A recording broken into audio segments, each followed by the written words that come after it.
Buenas noches, mi nombre es Nidia Gualteros, estudiante del tercer semestre de Administración Financiera. Con mi compañero José Leonardo les vamos a hablar sobre las visiones del desarrollo en el capitalismo. A continuación, destacaremos algunos hitos en cuanto al capitalismo. Entonces, uno de los hitos que podemos destacar son en el siglo XVI, durante la época de los descubrimientos, con el Tratado de Tordesillas, celebrado en 1533, entre las monarquías de España y Portugal. A través de este documento se formalizó el reparto y anexión del Nuevo Mundo. Durante los periodos de la conquista y de la colonia, los territorios conquistados se transformaron en periferias de un centro o de un metrópoli también llamado. También destacamos en el año 1919 el imperialismo y la civilización,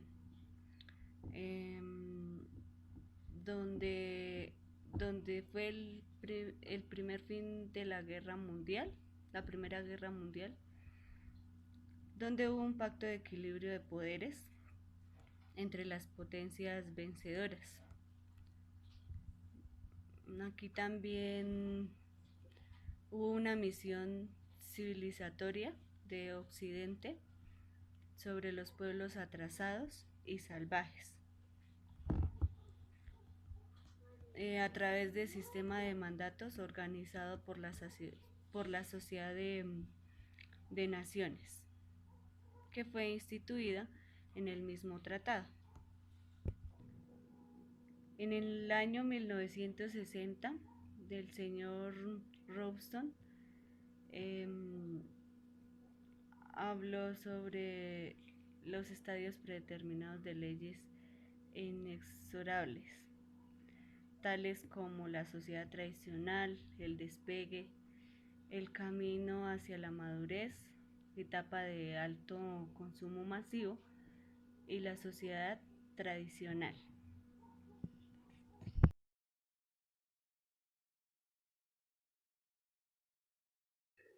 Hola, mi nombre es José Cárdenas, soy estudiante de Administración Financiera y junto con mi compañera Nidia Gualteros, en este video les vamos a comentar acerca de uno de los sistemas que juega un papel importantísimo en la economía mundial, como lo es el desarrollo. Para ello vamos a contextualizar un poco, desbozándolo en unos hitos históricos, los cuales se comprenden desde el siglo XVI hasta el siglo XXI. Nuestro primer hito histórico y el más importante surgió en el siglo XVI con el descubrimiento del Nuevo Mundo, América. Eran unas tierras muy diversas, realmente con muchísimos recursos en minerales y en botánica, lo cual la hizo muy atractiva para los países europeos. Nuestro segundo hito histórico surge en 1533 con el Tratado de Tordesillas. Este tratado consistió en calificar este nuevo mundo como una periferia y a los países europeos como una monarquía, como países centralizados. En 1919 tenemos nuestro tercer hito histórico, que es nuestro Tratado de Versalles. ¿En qué consistió este Tratado de Versalles? Consistió en que las periferias debían exportar los minerales a las monarquías, a los países centralizados, para realizar un proceso de industrialización.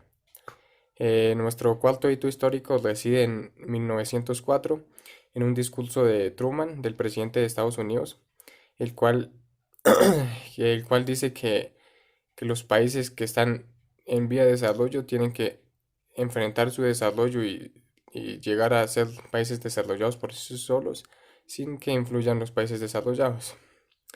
Tenemos nuestro siguiente hito histórico en la Segunda Guerra Mundial, en donde surgen dos grandes potencias económicas como lo es Rusia y Estados Unidos, las cuales centralizaron toda la economía en estas dos naciones.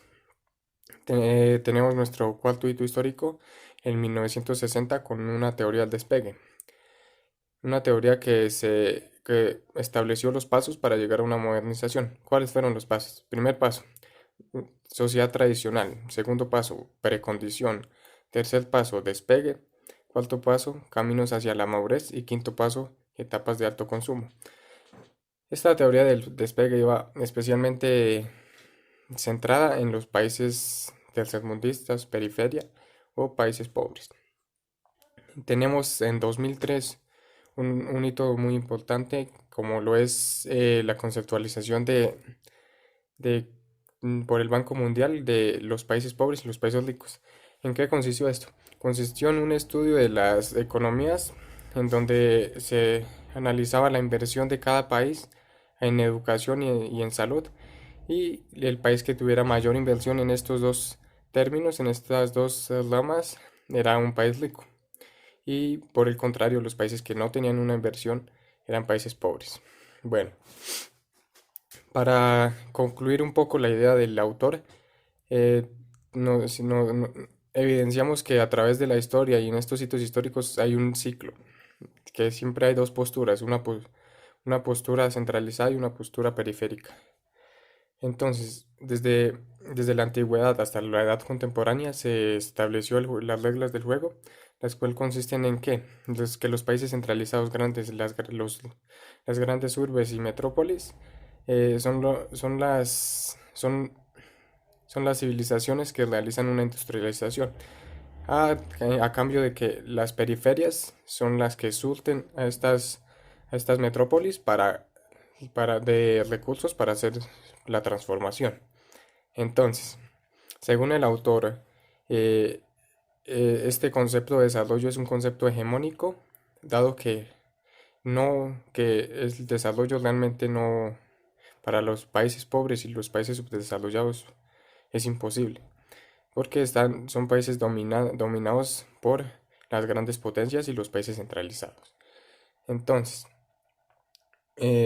uno de los temas más importantes de este concepto de desarrollo y lo que más genera controversia es cómo los países subdesarrollados, las periferias, son realmente ricas porque tienen diversidad en minerales, diversidad en plantas, diversidad en cultura, diversidad en botánica, en fin, pero que están dominadas y se apegaron a un sistema que se estableció a través de un discurso de la manipulación de opinión y de la manipulación mediática para que ellos exporten todos estos recursos a los países centralizados y a las grandes potencias para la transformación, y que ellos nos devuelvan esos productos transformados y nos los intercambien nuevamente por materia prima, sacando el mayor provecho a ellos.